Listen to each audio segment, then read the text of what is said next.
Welcome back. So here's a second part of the first part that I posted on the materials you would need. I posted links underneath, of these, all the parts here that you would get from Slot Car Corner. The tools I'll put on a later, probably I'll put it on this one on what to get from Amazon because all this stuff's available through Amazon. So basically what I talked about is cutting your tube. This is 4 centimeters, right about there. And then what I did was I cleaned the holes up just like that, because it will have like a chamfered end and you'll have to clean it up so this way the bushing will fit on there nice and flush like that. See? And this is a 3/32 axle bushing. Overall diameter of this is 3/16, so you'll see on the link it says 3/16, but basically will fit in a 3/32 tube, 7/32 tube, which is the K&S 8130 round tubing. So there you go, you have that right there, and that's basically the length of the axles. I keep dropping the bushings. Right there, and then your axle will slide through like so, and like that. I did post a link on these axles. They're the 65 millimeter. More is better. You could always lop it off or cut it off if you don't need that much, because it's better to have extra than to have less, because then you have a problem. I preferably like to have them longer so I have something to cut off with and have more room to work with if there's an error or I need to correct something, which that does happen.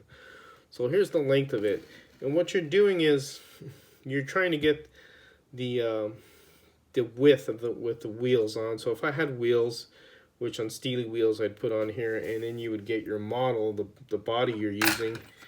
Like this one is an example. This is a car I'm building later on. This is actually a version of my car that's really in the garage right now. And what you're going to do is you're going to have your wheels in there, and you're going to tighten them up, and you're going to fit them in between the body like so to make sure that they're not going to rub on the inside of the fender wells. And again, if you're a little too short, you could always shim them up if you want just them to come out a little. It's up to you how what car you use. But this is basically what you're doing here is you're pre-fitting this in the body to make sure you have the great, a good width, and then you'll do the same for the front, basically the same width as the back and the front. Or if you want to make them a little bit shorter, that's up to you. It's all up to you how you want to build it. So with that being said, this is basically how you would get your width. And again, you would file this down like so if you have those burrs after doing the, like that around the edges. Just spin it around, clean it up.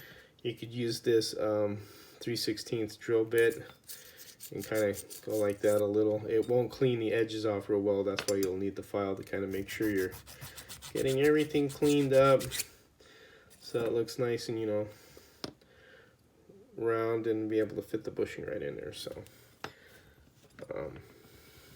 the next part you would do is set up your motor bracket on your soldering block. So here's your motor bracket, and you could just do this on a separate block, which I usually do, and then I'll jig it up on one that has the lines that I have drawn on it, so it shows the center line of the car and all that. Nothing super complicated, excuse me, hiccuping there. And what you're going to do is you're going to get this tube and slide it in like so. My hand is not in the way, and put it like so. And what you're going to do is make sure they're of equal distance. Obviously, you're going to measure from here to here, and so forth, here to here. Make sure it's perfectly lined up. And then what you'll do is when you get it lined up, and I'm doing this as an example, you'll just kind of like pin it. Right there, hold on a second, long hole there. So you'll pin it like that, however you can, to get it to, where your centering point is. This is moving around a lot. Let me see if I can get this. So like that. What you're gonna do is just, lock it down and get your width right. That's obviously not, right on the money, but as you do that, and then you're gonna do is put your flux. Let me use this as a pointer here. You're going to put your flux right in here and right here, your acid flux. and then this is where you'll solder here. And then when it happens, the flux, it's gonna allow the solder to flow, and then it's gonna just, you'll hear it. You just gotta leave it on there for about 20-30 seconds, and you'll see the solder just literally just flow through on the outside even too, even though you can't see it from this angle, but it'll heat up, heating up the brass, and the flux is making the solder flow, and it'll make a nice seal and a nice soldering joint right here. Now, the video, I've been doing these videos on and off, but I'm mainly doing for a gentleman named Jose Rodriguez, and anyone else who's interested who's going to do this car, because he showed me he has this particular model that he wants to do it. This is a Nova. This one's coming off a little on the front. I gotta glue that. I never did use the JB Weld, which I should have. So this is one I built a while ago. I did send this off to Home Racing World, and it ran real well on a wood track. So here's the chassis that I built for it. This one's a little bit different. I did use the oil lights that for a 1/8 axle that actually fit in the hole of this motor bracket, and this is a different motor bracket than the JK one. I forget what this one is, but I put the bushings there. As you can see, I had to shim them up to fit the lines of the body within the width of the body. You can see how that looks, and that's what you want. That's pretty darn close, but it works. You know, it's not, doesn't rub anywhere, and it doesn't interfere with anything. And you know, it does a pretty good job of going down the track. But basically, what you're doing there is that's why you're fitting it first, so that way it stays within inside the body and doesn't rub on the inner side fender. Well, this chassis right here is just something I put together on my own mind here. This is a Piranha motor, 2250 is the RPM, and as you can see, I used a